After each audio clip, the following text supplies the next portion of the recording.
Hi, everyone. My name is Mike Duncan, President and CEO, Battelle for Kids, and I welcome you to the first of many Futurecast conversations.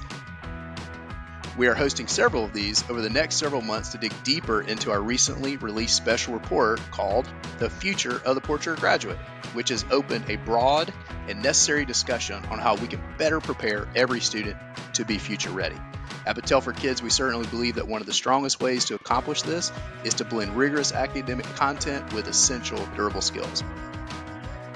That's why I'm pleased to welcome Tim Taylor today to this conversation. Tim is the co-founder and president of America Succeeds, an organization whose research and work around durable skills is leading the charge.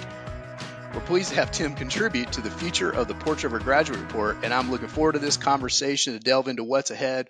Welcome, Tim. Thanks so much, Mike. It's good to see you. How are you? Yeah, it's great to see you too. Over the last year or so, America Succeeds and the Durable Skills Report has just caught fire. It's in the zeitgeist. Everywhere you turn, everywhere you read, people are talking about you guys. You're talking about durable skills. Tim, just tell me what the experience has been over the last year. It has to be really exciting. Yeah, my team and I use the term "the dog that caught the car" frequently. We're having a big time with it, and it's partners like you, Battelle for Kids, and others that have picked up on this that are helping us get the word out. And it really has. It is. We started this because business leaders, employers didn't like the term soft skills, right? 21st century skills. We're 25 years into the 21st century. Essential skills, where there are a lot of technical skills that are essential these days. So durable skills became this term that came out of a number of employers who said, there are these skills that last a lifetime. You take them with you from job to job. And regardless of your geography or your industry or even your education attainment level, you're going to need these skills. And durable skills is the words that came out of that to describe these skills. And we use the term durable skills to describe how you use what you know, critical thinking, collaboration, communication, and also how you show up in the world. It's your metacognition, it's your leadership skills, it's your growth mindset. And these skills are becoming more and more important as the world is changing so rapidly and the workforce is changing rapidly as well. Well, Tim, on behalf of the whole field, let me just say thank you so much for coining the term durable skills, because I think at Battelle for Kids, we've used all those words that you just said at one time or another. And I just want to congratulate you all, because I think the term durable skills is resonating so deeply in the field right now. And of course, there's probably not a week goes by that there's not an article that refers to durable skills. And I think it's brought some coherence and some clarity and some alignment in the field. And so just behalf on Battelle for Kids and all the folks that are in the space supporting districts, just want to say thank you for getting that out there and giving us all something to line up behind. And it's really exciting. Tim, one of the things that was interesting to me is, as I read through your report, and, of course, at Battelle for Kids, we've been working on the Portrait of a Graduate framework for almost a decade now, supporting districts and implementing this. As this report came out, what was the conversation that you were having with business and industry, and what were the initial reactions from K-12 particularly? What were those conversations as the report started coming out? What were you hearing from different people? Yeah. So right, this started with the anecdotal side of this, right? There was so much around the future of work and the skills that people were going to need as the workforce changed rapidly. And that was focused primarily on technical skills. And we know that the system needs to adapt and be very agile as it's going to prepare learners for the technical skills they need. But at the same time, we kept hearing employers say there is this set of durable skills that you're going to need at the same time you need to adapt those technical skills, right? So you have sort of the two sides of the same coin. We always talk that in the history of history, everybody who's been hired got hired for a combination of technical and durable skills. It's just that the durable skills are becoming even more important as you see the advent of AI and some other things that are coming up. But we were talking to industry associations across the board, and our hypothesis was that there wasn't an industry out there that didn't need these skills. And that's exactly what we heard from employers. And so we took the anecdotal evidence and we created the durable skills wheel, which in the inner 10 skills of that wheel are the competencies, which were crosswalked to soft skills or essential skills or all the other terms. Mhm. Where the secret sauce is it's the outer portion of the wheel, which has 100 terms around it that correlate with the inner 10. But these are the skills that come directly from job descriptions. So we ran the 110 terms through over 80 million job descriptions and found originally in 2021 and 2022, we found that 7 of the top 10 most in demand skills across every job description were these durable skills. We've just rerun the data in 2022 and 2023, and we found that actually 8 of the top 10 skills are these durable skills. And that uptick is, again, because of AI and these other things that are moving in the workforce of these are the things that the machines can't do. These are becoming increasingly valuable to employers that you've got to show up to be able to communicate effectively, demonstrate some metacognition. And different industries require slightly different skills, but across the board, these durable skills show up over and over and over again. Yeah, Tim. Just recently, I was at a meeting, and there was a lot of business industry there, and I had the great fortune of sitting beside the head of HR for a Fortune 500 company, and so we started having conversation, and so I said, and we were around the table, and I said, hey, well, in your position of being a rapidly growing multinational corporation, and in the HR function of recruiting and releasing employees, how many times do you deal with people that don't have basic literacy and numeracy as a reason for not being employed? He's like, well, yeah, never. And then I said, well, what about the technical skills, right? Because this is a tech company. I was like, hey, what about the technical skills? He's like, yeah, no, we typically don't have issues related to people because they don't meet our technical specifications or have the technical skills. I said, well, what about durable skills? What about the ability to communicate clearly and collaborate effectively and take initiative and think critically? He goes, oh yeah, that's the big one. That's any employee actions we have. That's what it's about. And so there is this whole movement that's happening, it seems, where people are talking about skills based hiring. And what kind of conversations have you had with business and industry as there seems to be a pivot to this skills based hiring and your durable skills report? Yeah, that's funny. That's a great anecdote.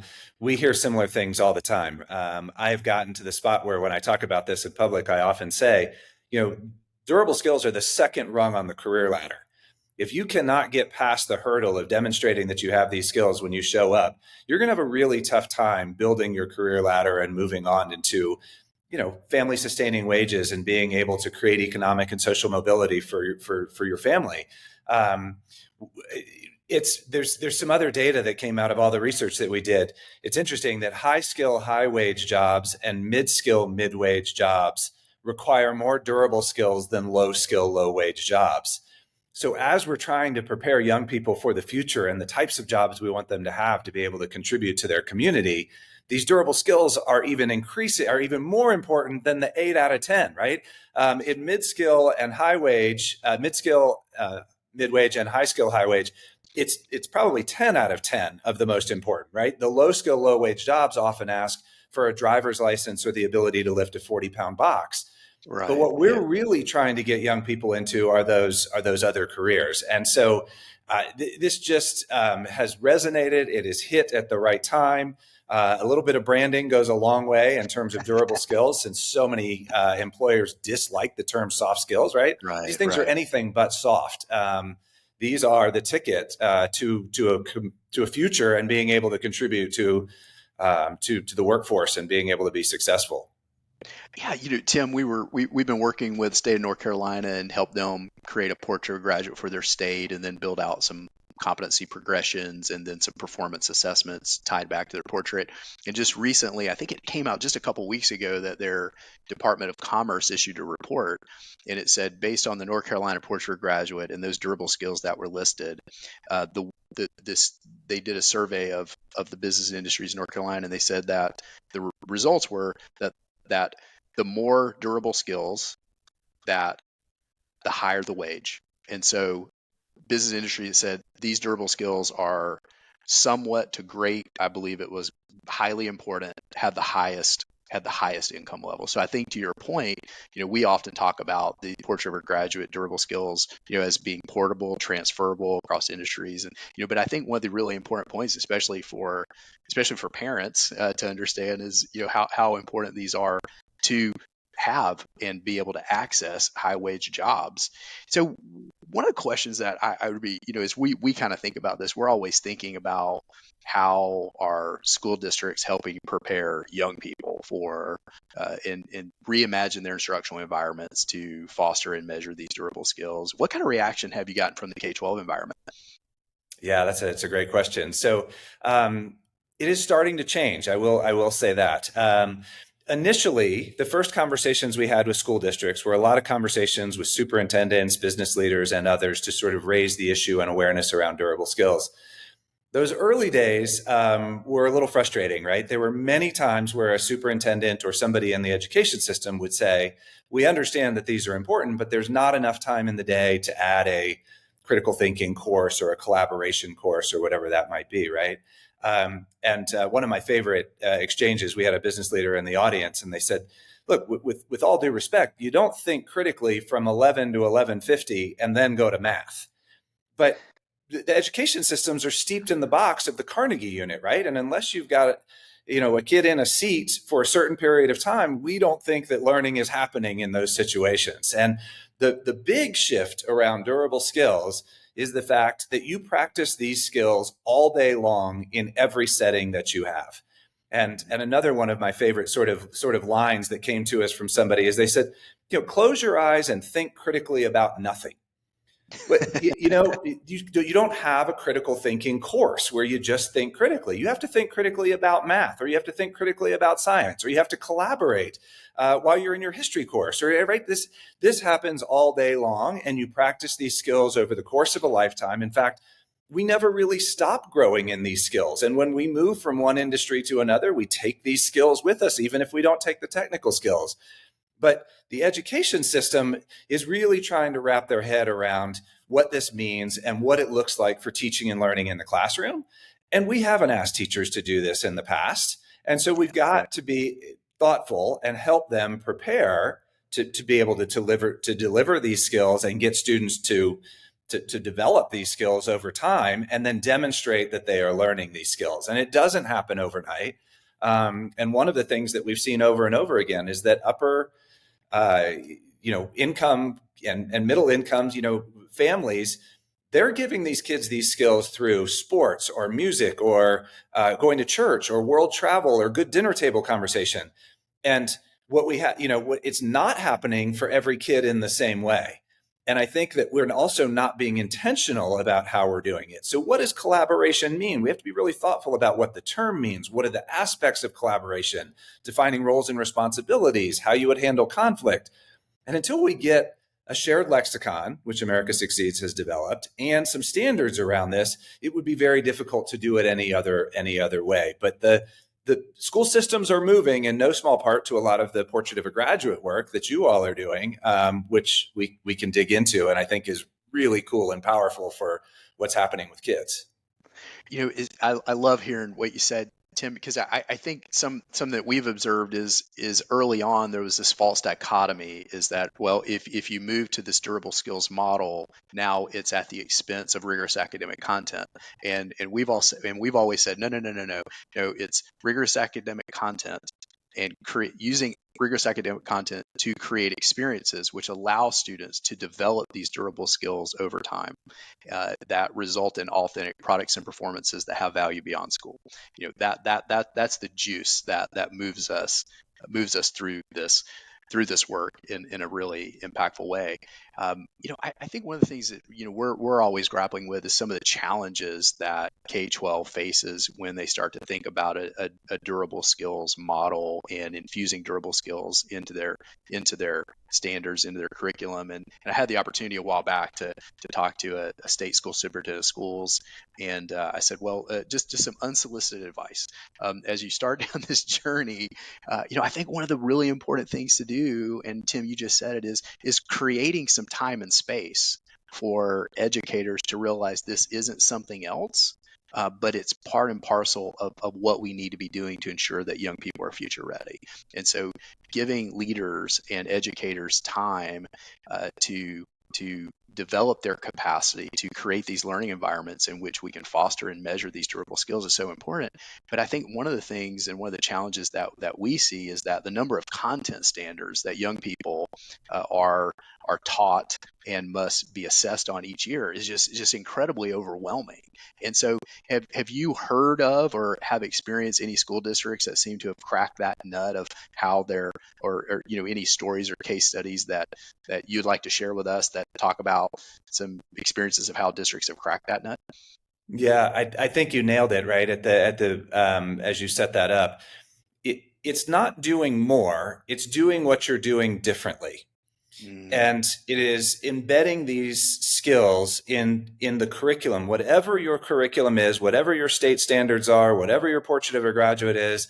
Embed the durable skills during the day. So I have a colleague who always talks about this as sort of like eating a bite of applesauce, and the kids think they're getting a sweet treat, but it's got vitamins in there, and you can't separate the delivery from what's inside of that, right? And that's, I think, the best examples of durable skills. And as we've been talking about this and talking with educators and other folks, the best examples, right, are the ones that come back to us from educators themselves. And so we had a math teacher who approached us and said, well, after I heard about this, I changed the way that I was teaching. It was a geometry teacher, actually. And they said, excuse me, they said, what we do is I now get my kids, my students, in groups of 3.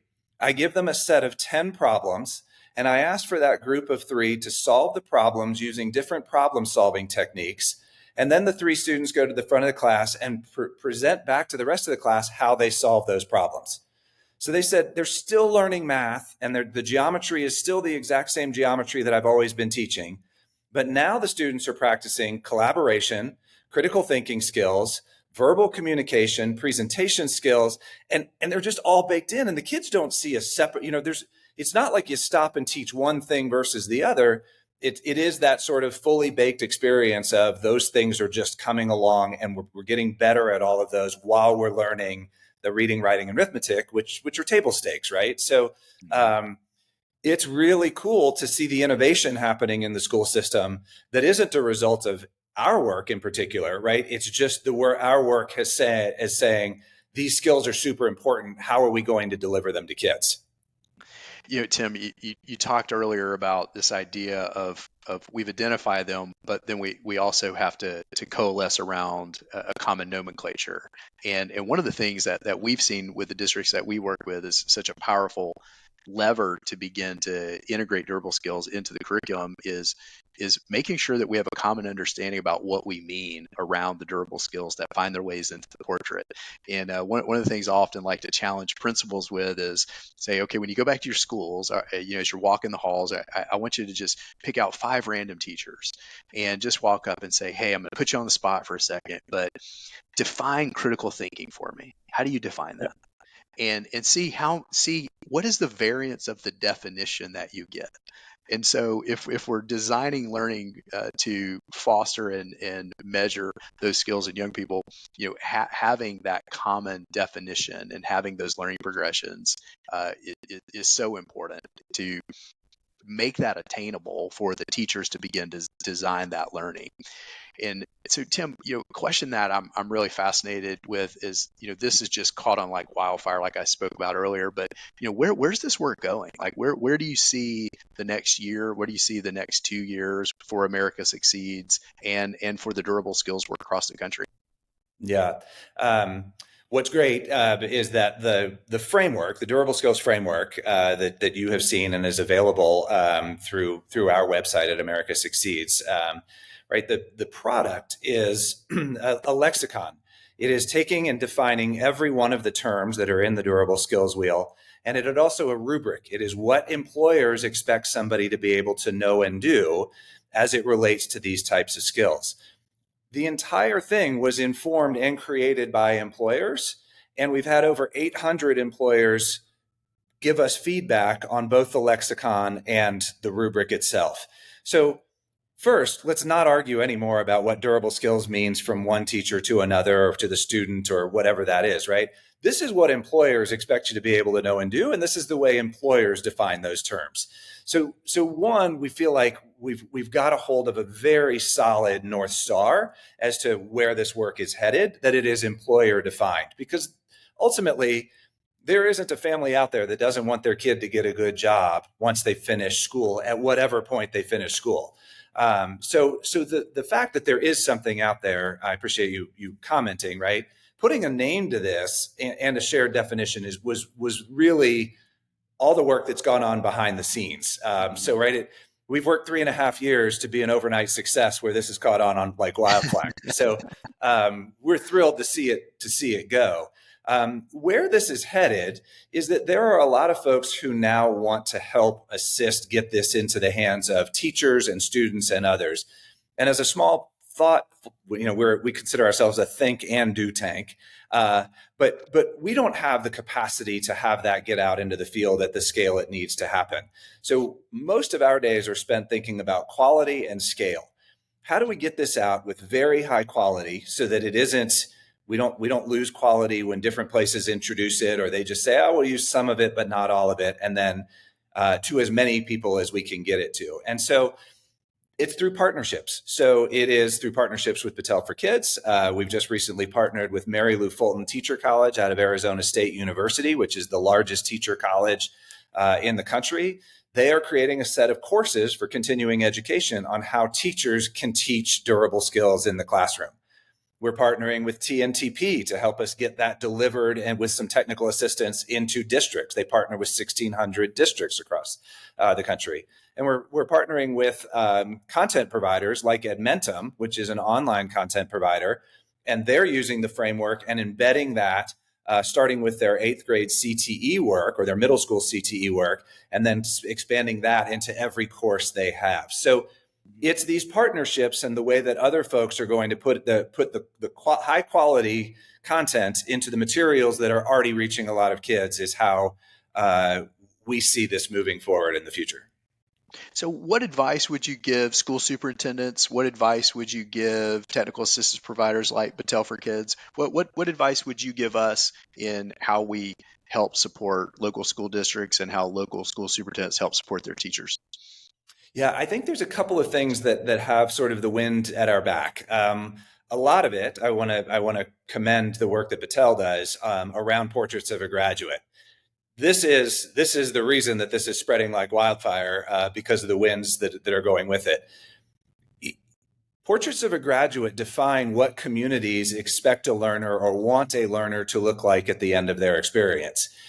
I have another colleague who refers to a lot of these portraits of a graduate as flat Stanleys, because unless you change what's happening in the classroom, nobody will ever look like that portrait. So the portraits are really the thing that really coalesces a community around what they want that to look like. But then the whole school day has to change to make somebody look like that portrait. And in many cases, there are anywhere from 4 to 6 durable skills in almost every portrait of a graduate we've ever seen. And so this is the part of what the day looks like when students practice these skills in every class, right? That they will look like the portrait at the end of the day. So the superintendents and the parents and the other folks out there who are thinking about the importance of these skills and how their students are going to develop and ultimately be able to demonstrate these skills, it is getting behind things like that, the portraits, and then the innovation that's going to make a classroom look different. So let's not be afraid of the changes that are going to happen. And as we're going to practice different skills while we're practicing our academic skills, let's embrace those and accelerate them as quickly as we can, because these kids keep having birthdays, right? And the workforce is hungry for prepared, talented kids. Tim, I really appreciate that you said that. One of the things that we often talk about with our partners and in the field is that the portrait of a graduate is just the beginning. It's not the end. It is the very first step in identifying the hopes and dreams you have for your students and the mechanism to get them there. And for us, we're thinking about that Portrait of a Graduate is a catalyst. Those durable skills are a catalyst to reimagine the learning environment. And we're very fortunate to partner with hundreds of districts around the country that are deeply engaged in the durable skills work. And there seems to be a few things that seem to be elevating as far as instructional design. Most of them begin to lean heavily into inquiry-based learning experiences, high degrees of self-direction, and authentic products and performances that oftentimes are place based. And it just reminds me of a quote from Alvin Toffler. I think it was 1970s Future Shock, right? It's funny, futurists nailed the future. He said, the illiterate of the 21st century will not be those who cannot read and write, but those who cannot learn, unlearn, relearn, and take charge of their own learning. And so to me, that just seems to be exactly the space that we're in. And the durable skills is that catalyst that's bringing Alvin Toffler's future vision right into 2024. And so it's just fascinating that the work you guys have done. So Tim, what's next for America Succeeds? Yeah, it is quality and scale distribution of durable skills content, and making sure that every kid has an opportunity to experience and to practice and to develop these skills over time. One of the things we talk about a lot is how young people will demonstrate these skills. We feel like this is more of a spectrum, sort of like a strength finder, more than it is of sort of like a badge or a credential, right? A badge or credential, if you know a coding language like Python, you know a coding language, right? I mean, ultimately, Python's not going to be around forever, but you'll learn the new coding language. But you can certify that. Durable skills is more of a spectrum. We're going to have strengths and weaknesses across our durable skills, and That's right. everyone will over the course of their lifetime, and we'll work on the ones where we're not as strong. But we really ought to lean in on the ones where we know and can demonstrate that we have some strengths. And young people need to know where their strengths are and also need to know where their weaknesses are. I've got two kids that are seniors in college, and we've been working on their resumes for internships, and they have a section labeled durable skills on their resume, because dear old dad has leaned in and said, hey, look, I know what employers are looking for. And when you say you can do these skills, you have to be able to demonstrate or describe what that looks like. So think of an employer saying, when was the last time you collaborated and what did that look like? And having a student say, well, it was in my science class. And the first thing we did was decided roles and responsibilities. The second was how we were going to handle conflict. The third was deliver. Kid, you got the job, right? Like Yeah, you are exactly. Yeah. describing to an employer that you can break down not just what collaboration is, but the pieces and parts of collaboration. And when kids practice that instead of group work at school, where what you really learn is that Billy's not pulling his weight, right? And you're doing Yeah. all of Billy's work in the group project, but you really are talking about breaking it down, what happens when there's conflict. That's how you start to solve those things and preparing young people to go out into the world of work. And so the employers that we keep talking to don't say, yeah, my problem is that they can't collaborate. Right. We're seeing such great work around student curated portfolios tied to durable skills. And of course, our friends at Mastery Transcript Consortium have done Yeah. some really interesting work to reimagine what that can look like. And I think that's just really exciting work. Tim, I'm so happy that you came and joined us today. I'm so grateful for the friendship, the partnership, so grateful for what you guys are doing. And so, for all those that are listening in and watching this, please go to the American Succeeds website, check out all the great work they're doing, and figure out your entry point into this work.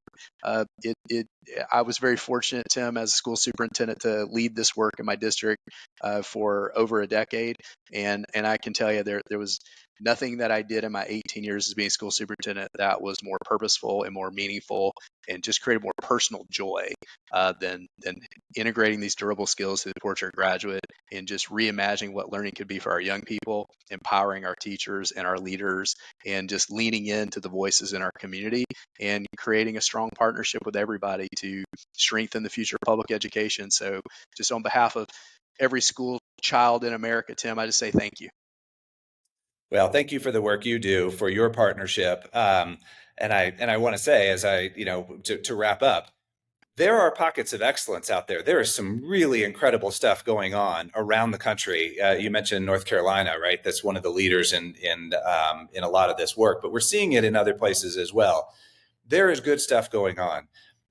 When I'm being light about some of the things that we see happening in the field, right? The goal is to make sure that every kid is getting as strong of an experience as they are in some of those places where it's happening well. So, right, the idea is to democratize this and bring it to everybody so that they have the same opportunities to be able to demonstrate these skills and bring them out and to create this economic mobility. That is why we do what we do at America Succeeds. We wake up every day trying to improve those pathways for young people. And it's going to take a whole lot of people rowing in the same direction to accomplish this. So super grateful for what you do. Thank you for having me. I always love talking about this. It's a lot of fun. And let's go get them. Yeah, Tim, thanks so much. We're so grateful for you being on the show today. Thanks a lot. Good to see you. Thank you so much.